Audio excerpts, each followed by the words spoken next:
Hello, welcome to another edition of the Pace Report. I'm Brian Pace, reporting live here at the Jazz Corner of the World, Birdland here in New York City. In this very special edition of the Pace Report for this year's 2023 Peperoncino Jazz Festival, four-time Grammy Award-winning bassist, composer, bandleader, and educator, John Patitucci is hosting a slew of nights here with his dear friend, the great Brian Blade on drums, and special guest, saxophonist Joe Lovano. Now this is part of this year's 2023 Peperoncino Jazz Festival, and he is one of the music directors for the Jazz New York City Nights Festival here at Birdland. Now, in a career spanning some 4 decades, Mr. Patitucci has played and recorded with the likes of the great Chick Corea and Wayne Shorter, as well as Michael Brecker, Stan Getz, and Herbie Hancock, just to name the many endless few. Tonight here on the Pace Report, you're going to see highlights of this year's 2023 Peperoncino Jazz Festival with his trio, as well as we sit down and we reflect on the life of the great Chick Corea and the legendary Wayne Shorter, who we lost just a couple of months ago. We also sit down and talk about some of his very important influences on the bass, as well as the direction of how the music is moving forward. So sit back, relax, and enjoy highlights of Mr. John Patitucci performing for this year's 2023 Peperoncino Jazz Festival, live here at the Jazz Corner of the World, Birdland Jazz Club, here on the Pace Report, here in New York City.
these sets that I've witnessed.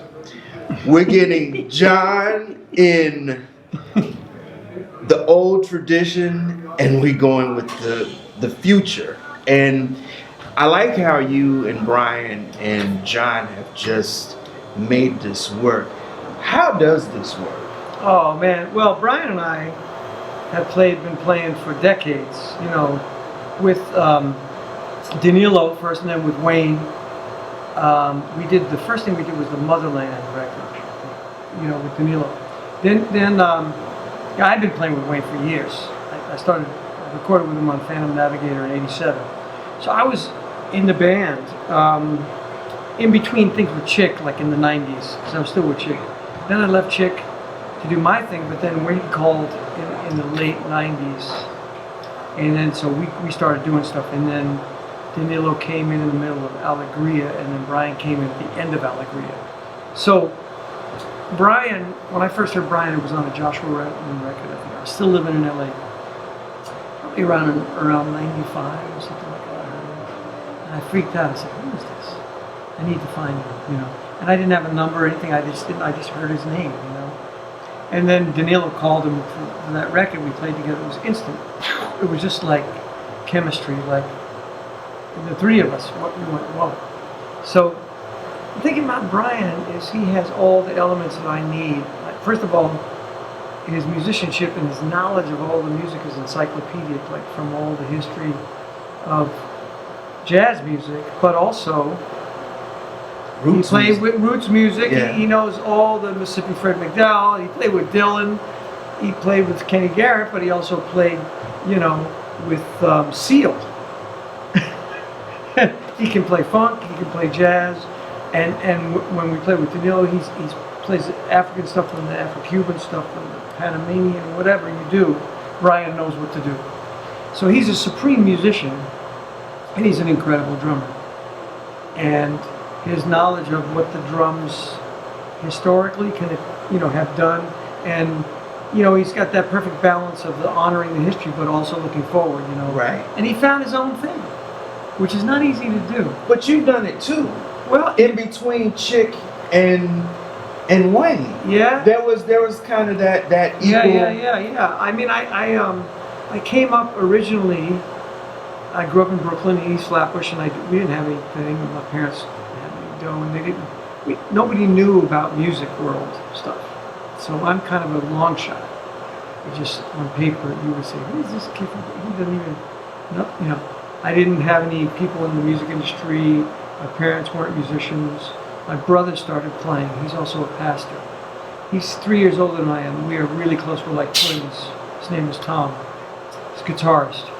So we heard, growing up, of course we heard the Motown stuff that was on the radio in New York in the 60s. So we heard Stevie Wonder. We heard the reason why I played the electric bass first. I think one of the inspirations that I had was I Was Made to Love Her and For Once in My Life, 2 hit records by Stevie Wonder. James Jamerson. Nobody knew his name because they didn't get any credits on the records. So, but later on we found out. And from there also, we heard the British Invasion, we heard Paul McCartney, we heard the Stones, we heard the Who, but the R&B stuff, and then later on, soon after that, I think I was about 8 years old, when my grandfather, on my mother's side, who he worked with the jackhammer, you know, fixing roads and all that.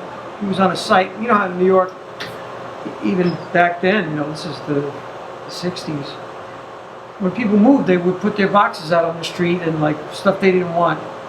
But later on, Steve Wilson told me something funny about that.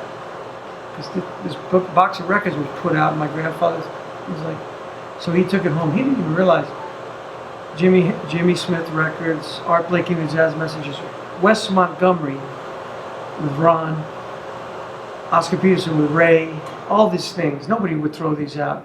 And Steve Wilson said, I think there was a little dispute at home somewhere, and some of these records got put out on the street. Right. So anyway, my brother and I, we put these records on. We were like, that's where I heard Wayne for the first time, an Art Blakey record called Mosaic. So I was getting all this information. I couldn't even understand it, but I was reacting emotionally. Wes Montgomery drew us in. Wes Montgomery is a huge influence on the way I played the six string, actually. The touch, the way, you know. Now, when we're talking about Montgomery, we always forget about Montgomery. Oh, I knew about him. He's the first guy that put the electric bass on Front Street. Yes, he was playing with, I think he was with, did he play with Lionel Hampton? Yes, yeah. He and check this out. My mentor, the guy that I mentioned during the concert tonight, was named Chris Polar, or whatever. He was a great bass player. He played with Wes Montgomery in the Bay Area. Sometimes Jimmy Bond would come up, and he was supposed to play with Wes on the weekend. He would get some recording session in LA and blow it off and go down and do that. And my friend got to play with Wes. So he knew a lot of people. He played with Earl Father Hines. He played with Eldon a little bit. He did a lot of things. He played with Chet Baker. He told me about Montgomery. See, I was growing up. I didn't realize. And I got this record in the 70s by Montgomery called Reality.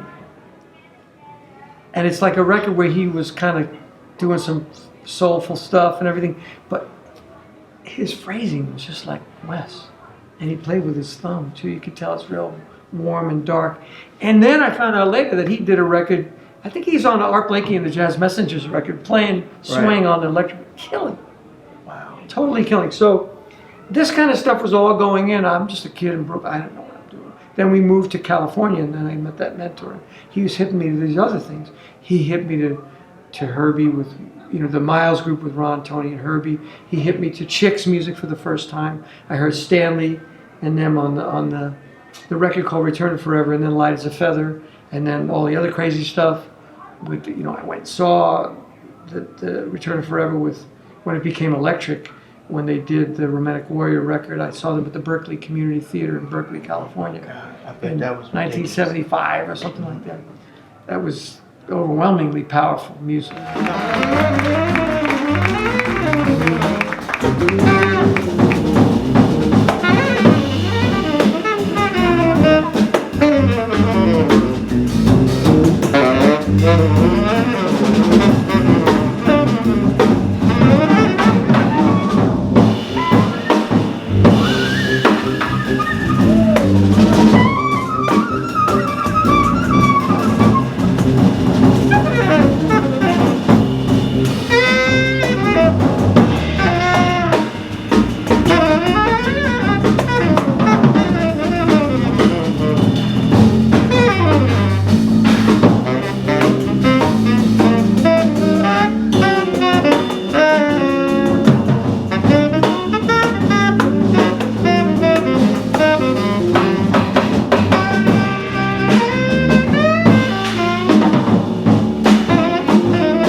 Now, Pat, I'm going to ask you a question while we're on fusion and electric jazz. What was your take the first time you heard Jaco? Because we talk about Montgomery, but the person who really recorded the electric bass in the forefront, in the front, was Jaco Pastorius, that first debut record. But even before him, Stanley was the one that blew my mind, to tell you the truth. Stanley was the first guy I heard, because he did something Jaco didn't do. He played both instruments. Right. So when I heard that as a kid, this is when I was just getting big enough to see acoustic bass in the band room in my teens. I started playing acoustic when I was 15. Stanley was the man. I mean, I was into Ron and Ray, but they didn't play electric. So I was trying to figure out, is it possible to do both? Stanley Clarke, man, I went, what? Oh, you gotta be kidding. He was a powerhouse on both. Then I heard Jaco, and he had another thing going on, but he didn't play upright. You think Jaco... I was trying to do both. Right. You think Jaco was really trying to do the rock thing in the jazz world? You know, I never got to know him until the end, when he was, his mind was kind of troubled at that point. But he was into jazz. No, he was into Herbie and Miles and all that stuff. He was also into soul music. Right. He was powerful. The whole fretless thing freaked everybody out. So expressive, and the Heavy Weather, that record with Weather Report. So he was an influence, as was Stanley first, though. Stanley first. He showed me that it was possible to take those instruments to a high level, and he was the first household name on the bass in terms of a jazz electric bass player. Who wasn't a rock and roll guy, although he played with the British Rockers too. Right. He did everything. Right. And became a film composer. He did all kind of stuff. Brilliant. And then I heard Jaco, and I heard Anthony Jackson freaked me out too, and that's why eventually I got a 6-string, because Anthony was the pioneer of that. So there was that. And then there were also guys playing jazz like Steve Swallow. That was interesting to me, because he had a very lyrical style. And trying to think of all the different people that I heard that really influenced me. Well, on the electric bass, it was Willie Weeks and Chuck Rainey. Chuck Rainey influenced me. And when I became a session player in LA, his playing also had a lasting impact, because Jamerson was my first, big influence. But when in the 70s, all of a sudden, the late 70s, they didn't want us to play all that kind of that moving around stuff like Jamerson. It became, and then we had to play like boom, boom, boom, boom. All of a sudden, the bass lines become very sparse, and the drums are doing a little more. Right. When the Motown's like the drums are going check, check, and Jameson's playing a bass concerto on those R&B records and changing the world, right? All of a sudden that became, no, you can't do that. Now you got to slap. And, Larry Graham, huge, really totally affected all of us. And then after that, my contemporary, Marcus Miller, who's the same age as me, he really influenced me with the slapping. I thought, man, this cat, he was coming out of Larry Graham, but he had totally his own thing, and that really blew me away.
Ron Carter, the Huge maestro, influence. right?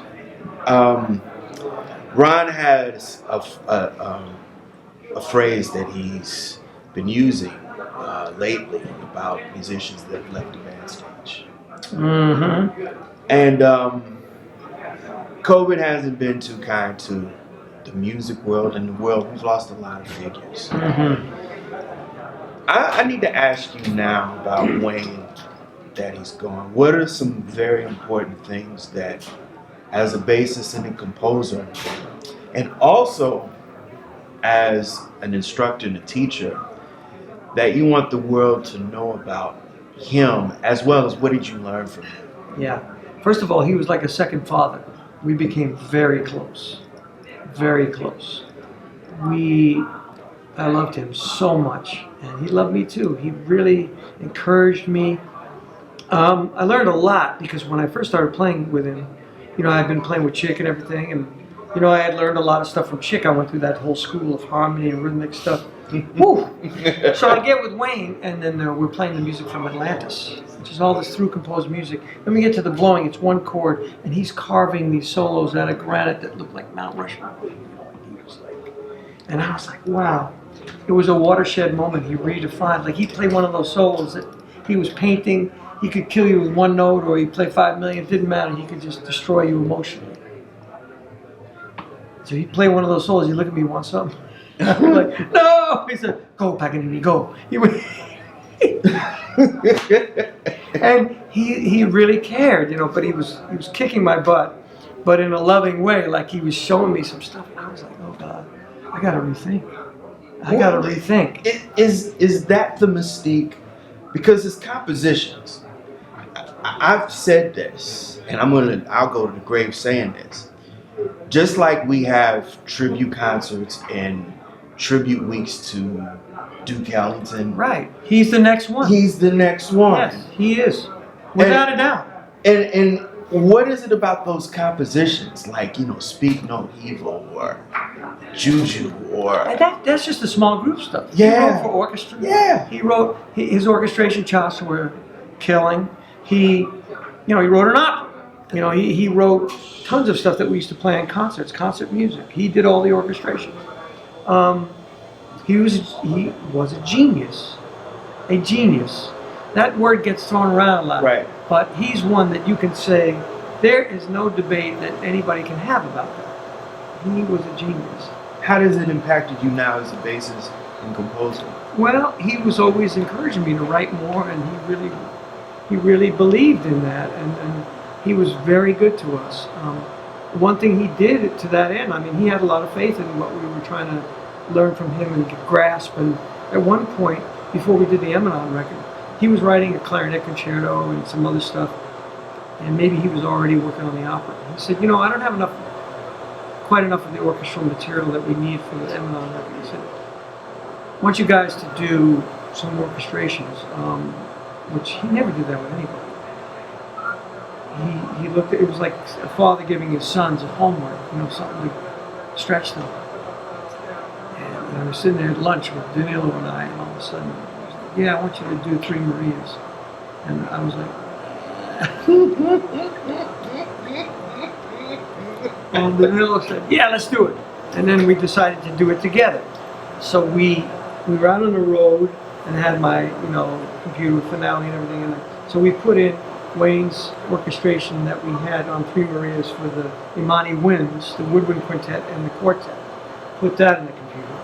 Then Danilo and I set out to orchestrate some strings, and then we thinned out some of the French horn. They were complaining there was no room to breathe. His part was tough. I bet. So we worked on some stuff, and he let us do it, and it went on the record.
You did something last night. Every time I see you, I'm learning something new.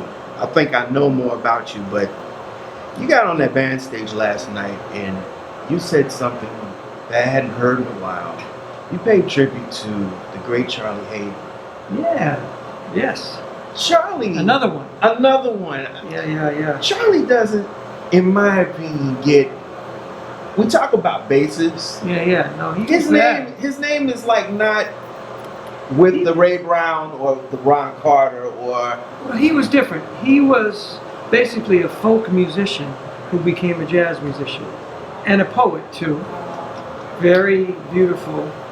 And he was just, it was a different thing, you know. But it was beautiful. You know, he was Cowboy Charlie, you know, like when he was a little boy, he was in singing groups and all that from Missouri.